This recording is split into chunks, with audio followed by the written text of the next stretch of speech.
لوگ زبان کے ذریعے سے جو دوسروں کی بیک بائٹنگ کرتے ہیں، غیبت کرتے ہیں، اس کو ہلکے میں لیتے ہیں۔ بسا اوقات کہا گیا ہے الغیبت اشد من الزنا، غیبت جو ہے نا یہ زنا سے بھی بڑھ جاتا ہے، اس سے کئی چیزیں تباہ و برباد ہوتی ہیں۔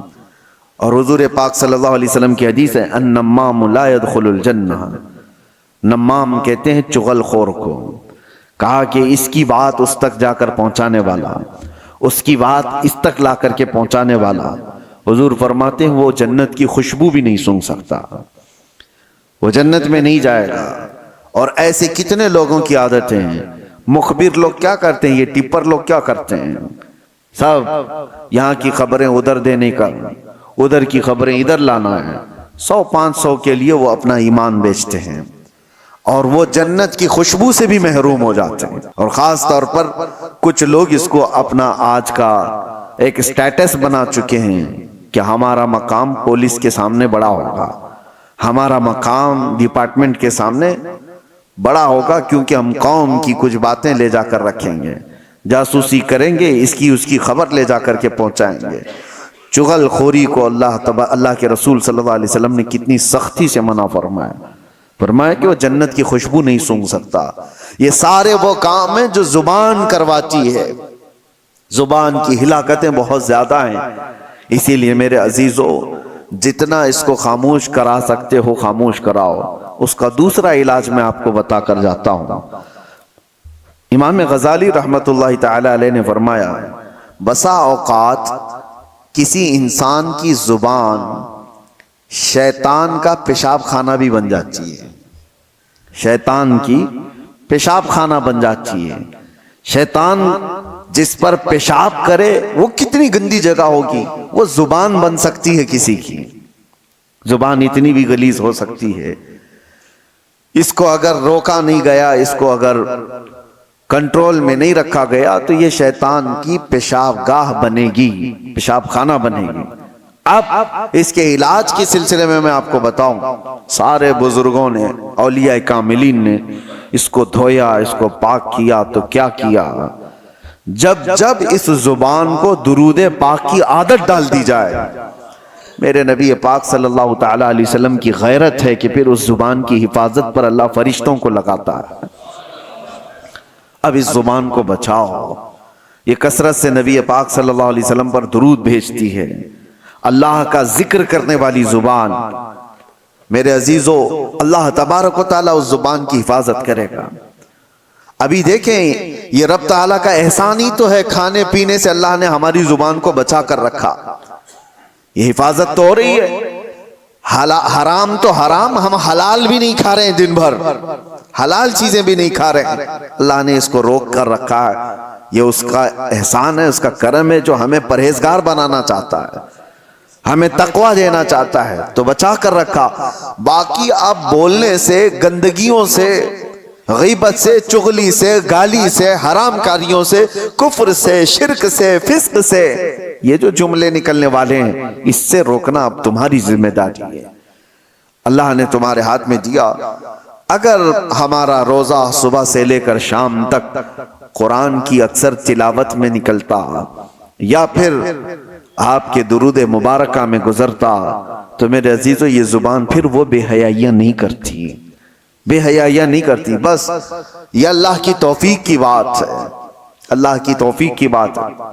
مجھے آج یہ بات کرتے ہوئے یاد آتی ہے میرے والد گرامی رحمت اللہ تعالی علیہ، ان کا معمول تھا رمضان المبارکہ میں اتنا قرآن پڑھتے تھے، میں خود جانتا ہوں کہ ان سے بات کرنے کے لیے کبھی کبھار آدھا ایک گھنٹہ ہمیں کمرے کے باہر انتظار کرنا پڑ جائے کہ ابھی پڑھ رہے ہیں، ابھی کہیں سٹاپ ہو تو بات کر رہے ہیں۔ سحری سے لے کر کے وہ شروع کرتے تھے تو تراویح تک ان کا ختم قرآن بھی ہوتا تھا۔ ایک ٹارگٹ بنا کر چلنا تھا کہ مجھے ایک ختم قرآن پورا کرنا ہے، ایک ختم قرآن۔ میں حافظ ہوں، 27 سال سے ہم تراویح پڑھا رہے ہیں، لیکن یہ میں جانتا ہوں کہ ایک دن میں ختم قرآن کرنے کے لیے ساری چیزیں چھوڑنا پڑے گا۔ حرام تو حرام، حلال بات چیت کرنے میں بھی وقت نہیں ملے گا۔ کنٹینیو آدمی تلاوت کرتا رہے، ادھر اٹھے، اس میں بیچ میں کتنی چیزیں ہوتی ہیں، اپنی حاجتیں ہیں، نمازوں کا وقت ہے، یا پھر تھوڑا آرام بھی کرنا ہو، یہ ساری چیزیں اگر ملا دی جائیں تو ایک دن میں ہونا بہت مشکل ہو جاتا ہے، اور اگر ہو تو پھر سارے کام الگ، صرف قرآن. لیکن آج ان کی بات یاد آتی، اللہ ان کی تربت پر ابر رحمت نازل فرمائے کہ یہ بتانے کی کوشش بھی کی تھی کہ جتنی دیر تم اللہ کے کلام پڑھنے میں مصروف رہو گے. اور حدیث پاک یہ بھی ہے کہ اگر کوئی یہ پوچھتا ہے کہ کیا ہم قرآن ہی پڑھتے رہیں، کیا ہم صرف درود ہی پڑھتے رہیں، اور بھی تو کام ہے، دعا وغیرہ کرنا ہے کسی کے لیے، فرمایا گیا جو بندہ تلاوت قرآن میں مصروف رہا، دعا کرنے کا وقت نہیں ملا، تو پوری کائنات میں جو دعا کی جا رہی اللہ اسے وہ بھی عطا کرے گا. اسے دعا کرنے کا وقت نہیں ملا تو اللہ تعالیٰ اس کو وہ سب عطا کرے گا جو اس کے قلب میں ہے، اس کے دل میں ہے، مانگنا چاہتا تھا. کیوں نہیں مانگ سکا؟ کہ وقت نہیں ملا اسے، تلاوت کلام میں تھا. اسی طرح حدیث مبارکہ کی بھی متعلق بزرگوں نے فرمایا جو کثرت سے درود پڑھتا رہا تو الگ سے کوئی اور دعا کرنے کی حاجت نہیں. اس کو بیماریوں کے لیے، اپنے قرض سے نجات کے لیے، کسی کی پریشانی کے لیے دعا کرنا ضروری ہے. لیکن اگر دعا کرنے کا وقت نہیں ملا، کثرت سے میرے آقا کی بارگاہ میں درود پڑھنے میں مصروف رہا تو وہ درود ہی اس کی ساری دعاؤں کے لیے کافی ہو جائے گا. میرے عزیزو، اپنی زبان کو بزی رکھنے کا یہ سب سے بہترین طریقہ تھا. اور جب زبان قرآن کی تلاوت میں یا رسول کریم صلی اللہ علیہ وسلم پر درود پڑھتے ہوئے مصروف ہو جاتی ہے تو ایک تو اس کی لذتوں سے ہم نے اس کو بچا تو دیا، ان حرام کاریوں سے بچا تو دیا، جو اس کی شہوت تھی اس کو روک تو دیا، لیکن اس کا نتیجہ یہ بھی نکلتا ہے کہ اس زبان میں اللہ تعالیٰ کمال کی تاثیر عطا فرماتا ہے، اثر عطا کرتا ہے. جب تم کسی کو ایک جملہ کہو گے دوسروں کے 70 جملوں سے زیادہ بھاری لگتا ہے. یہ زبان کا اثر ہوتا ہے کہ کسی کے ہاں گھنٹوں کوئی چیز کہی جا رہی ہو وہ اثر نہیں کرتا، لیکن تاثیر والے کی زبان سے ایک جملہ نکلے وہ اثر کر جاتا ہے. آخری بات، سرکار سیدنا غوث اعظم عبد القادر جیلانی رضی اللہ تعالی جب بیان کرتے تھے تو 70,000 سے کم کا مجمع نہیں ہوتا تھا، اور مجمع ایسا کہ آپ کا بیان ختم ہونے سے پہلے کتنے تو بے ہوش ہو جاتے، کپڑے پاڑ لیتے، کئی مرتبہ تو جنازے اٹھائے جاتے. لوگوں کی روح نکل گئی. کس وجہ سے؟ رقت ایسی طاری ہوئی، خوف خدا ایسا طاری ہو گیا. غوث پاک کے بیان کا اثر تھا. ایک بار آپ نے اپنے بڑے صاحبزادے حضرت عبدالجبار سے کہا کہ آج تم بیان کرو، ہم بیٹھتے ہیں. وہ بیان کرتے رہے، کافی دیر تک اسی طرح سناٹا رہا. وہ اتر آئے، کہا کہ ابا جان وہ مجمع کے اندر دمخم نہیں دکھتا جب آپ بیان کرتے ہیں، آپ بیان فرمائیں. سلطان الاولیاء غوث اعظم عبد القادر جیلانی رضی اللہ تعالیٰ عنہ منبر پر چڑھے اور چڑھتے ہی لوگوں سے خطاب کیا. بس آپ دیکھیں خطاب میں کیا کہا تھا. کہتے ہیں غوث پاک، اے لوگو آج میرے گھر میں ایک عجیب حادثہ ہوا. عبدالجبار کی ماں یعنی میری بیوی میرے لیے دہی جمع کر رکھی تھی ایک مٹی کی ہانڈی میں. گرمیوں کے دن تھے، میری بھی کھانے کی خواہش تھی. میں بھی تھکا ہارا گھر پہنچا تھا اور میری بیوی کئی دن سے اس دہی کو جمع کر رکھی تھی، لیکن ابھی قریب تھا کہ میں کھانے کے لیے بیٹھوں، ایک بلہ آیا گھر میں اور پنجہ مار دیا، اور اس ہانڈی کو ایسا پنجہ مارا کہ ہانڈی پھوٹ گئی اور دہی پورا بہہ گیا. اور وہ بلہ اس پہ چاٹ کر کے چلا گیا. نہ میں کھا سکا نہ میری بیوی کھا سکی. اتنا کہنا تھا غوث پاک کا، لوگ دھاڑے مار کر رونے لگ گئے اور آہوازاری کرنے لگ گئے، بہت رونے لگ گئے. کیا تھا اس میں؟ کیا غوث پاک نے اپنے گھر کا قصہ بیان کیا، اس میں رونے کی بات کیا تھی؟ ارے دہی گر گیا، مٹکا پھوٹ گیا، اس میں کیا رونے کی بات تھی؟ میرے عزیزو وہ اہل دل لوگ تھے، اور غوث پاک کی زبان سے نکلنے والے جملے یہ گھر کے قصے نہیں سنائے جا رہے تھے، بلکہ غوث پاک ان کو اشارے میں یہ بتا رہے تھے کہ انسان کی زندگی ایسی ہوتی ہے، مال جمع کرتا ہے جمع کرتا ہے جمع کرتا ہے، جب کھانے کا وقت آتا ہے تو ملک الموت روح نکال لیتا ہے.